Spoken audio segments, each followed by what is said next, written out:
have the affidavit. So this is from the affidavit from the person who who is the victim in this case. Of course, we have not heard Cash's side of the story yet. There's always two sides to every story, but this is from the information that we know. This is public information. So the person, because I got this from another reporter, it is public information. Nobody's being doxxed, because I saw some people arguing with John Alba about it, because John Alba isn't a reporter. So before he even did wrestling reporting, he was a news reporter. He knows the law. This is all public information. Anybody can look this up. No, he's in the bag for Tony Khan, though. So anybody can look this information up. I could go look it up. You could go look it up. Anybody listening to this could go look this up and find the information. So according to the affidavit, an officer responded to the victim. The victim provided a sworn, written / verbal statement that said that the following happened. He stated that he was driving west on Interstate 4 north of exit 83. He noticed a Jeep Gladiator weaving in and out of traffic, honking its horn. So he moved over to the far right lane to let the Jeep pass. He said that the Jeep took the right shoulder to drive around him on the passenger side of his vehicle. He looked over and noticed a white male with a beard pointing a black semi-automatic handgun out of the driver's window at him with a strong stare. He said he feared for his life at this time. He stated that he slowed down to get out of the way of the firearm and ended up behind the suspect vehicle at this time. At this time, both were committed to exit 83. The victim took pictures of the Jeep as it turned right onto a street, and he began to drive reckless. The victim said that the Jeep cleared the Florida license plate number, and so he took a picture and he called 911 and gave the vehicle information to dispatch with the details of what occurred. He explained that he could not be late for work and asked the officer to meet him at his work. The officer then says he created a photo lineup using a database, and he selected 5 random photos to go along with it. It was shown randomly. The victim picked him immediately out of the lineup, and it says that he was later identified as Daniel M. Wheeler, and the victim says he's 100% certain that is the person who pointed a gun at him while he was driving.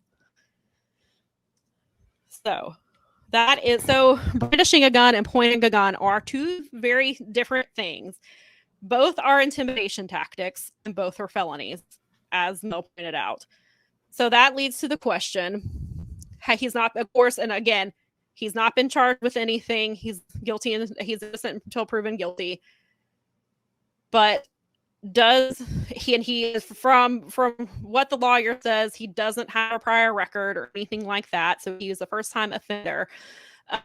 Actually, before I get to what I was about to say, I also want to bring up that if this ends up being true and he is found guilty, the maximum penalty for this charge of aggravated assault with a firearm in Florida is 5 years in prison or 5 years probation plus a $5,000 fine.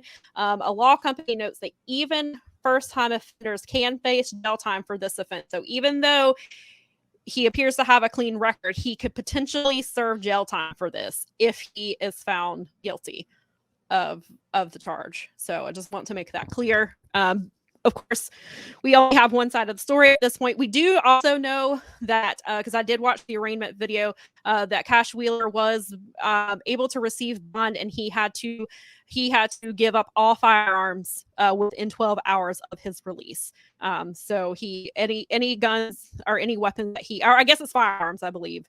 So any firearms that he owns, he had to turn over to the police, and they will hold them until this matter is resolved. I guess it's a traffic court, I guess, is where it's resolved. I'm not exactly positive where that will occur. And there is, from what I understand, there's no date for that yet. So again, it appears that Cash Wheeler is free to travel to London. The question is, should he be allowed to travel at all or be on TV? And Mel, do you have any thoughts or opinions on that? The problem here is that you're innocent until you're proven guilty in a court of law.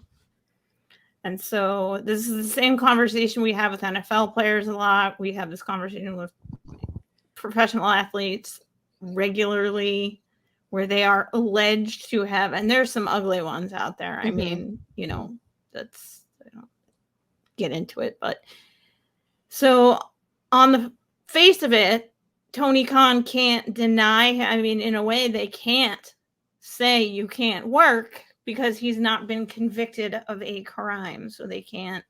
He is lawsuit pending. Now, on the other hand, he didn't tell the company.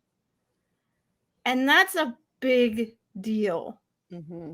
But I don't see them pulling this like marquee match. I just don't see that. I think that they're gonna be. I think they're gonna eat this. And one. if we're to believe MJF's tweet, because MJF was quick to come out and defend them, defend him, he says the match is still happening. So as of right now, I believe everyone's under the impression that the match is still happening. I don't see why it wouldn't happen money wise.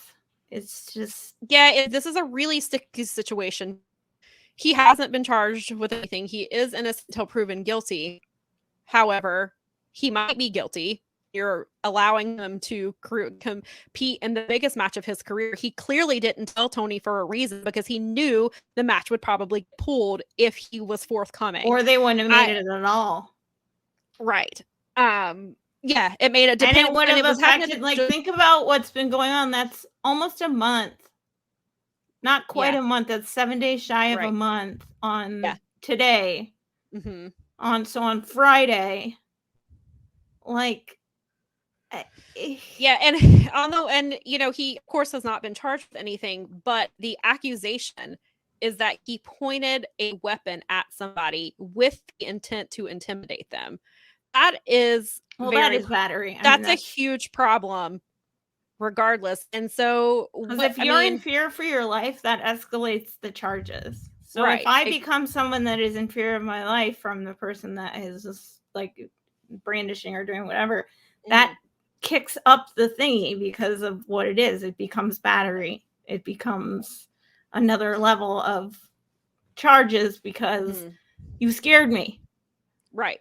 And I had not only did you scare me, but I was afraid that you were going to shoot me and either. And if I have legitimate cause to feel like my life was in danger, and they can the law says, yep, totally. She was totally reasonable to act the way she did because she was scared for her life. He's in big trouble. And also, the problem is that this is happening. Like Michigan's having a huge, especially Detroit Metro, but Michigan's having a huge problem with road rage too. And so jurisdictions are cracking down on this sort of thing. It's happening a lot more often. Yeah, I saw like a few people yesterday. They were like, I am not American. So they're like, first of all, road rage is a thing. I mean, not that road rage is not a thing in other countries. It's obviously, but no one's going to pull out a gun. But they were like, road rage can end with somebody pulling a gun on you. Road rage can end up with your life being taken. Unfortunately, we are in a country that can happen. That happens more than it should, and so it is a terrifying aspect. And so, a lot of people got that reality yesterday who are not American, who did not realize that this is a thing that happens. This is a thing that happens on a daily basis. Unfortunately, because of gun laws. Florida is a stand your ground law. They have that, and so like they are very gun friendly in that state. There are some serious charges that could come along with not necessarily that law in particular, but and it's just, I don't know. It's just, I'm glad it's not me who has to make that decision. I think, and Josiah makes this point too. Regardless, I believe there will be blowback, whatever they decide to do, because I already saw it. Because some people are treating this as, oh, well, he didn't assault, his partner. He did assault a woman. He didn't actually shoot this person. They don't think this is a serious thing. It's extremely serious that somebody pulled a weapon on someone else. So first of all, that's bad enough in itself. Then he did not bother to tell his employer that what was happening. And so they didn't find out until, he may have found out like a few minutes before we did, but some people did not know until the rest of us knew. They had no clue that this was happening. And yeah, and people do make mistakes. I know nobody's saying that, but this is he allegedly pulled a weapon on someone in an incident of road rage. Hopefully, there's business. some. That's very serious, and I hope one of the things, and I've seen some people make this comment too. I hope that Cash mentally is doing okay. Sometimes Yeah. some mental health issues can be at play with road rage. I mean, Maybe so, it's better that the police have all his guns right now. right. I don't, not that so I just hope somewhere that mentally he is okay. I also hope the victim mentally is okay, because now this Yeah. victim is having this, now not only has this happened to them, of course, allegedly, Allegedly. I allegedly know. this has happened to him, and then now this person is still free to do what they want. They probably now know that this person is a famous wrestler and can leave the country and seemingly face no consequences for their alleged action towards them. So that's and of course, it's not our place to. Luckily that's out of our hands. It's not that we have to deal with, but I mean, it is very, because like on the one hand, like you don't want to punish Cash if this turns out to not be true, or it didn't happen the way that it was, if he's found innocent, basically is what I'm getting at. But then on the other hand, what if he is guilty and you let him be on TV all these times? You let him go wrestle your biggest show in your company's history in front of 80,000 people. I think regardless, if the match happens, I do think they drop the belts. I think FTR cannot hold those titles right now until this outcome is. I don't know. Do you suspend him? I mean, they could suspend him for not telling them. I'm sure there's some kind of something in your contract with AEW, like if you withhold criminal information that you were part of a criminal investigation, probably that's a big no-no. So they may suspend him on those grounds that he kept this from them. I don't know. Tony is notorious for not doing anything to anybody, not holding anybody accountable for things.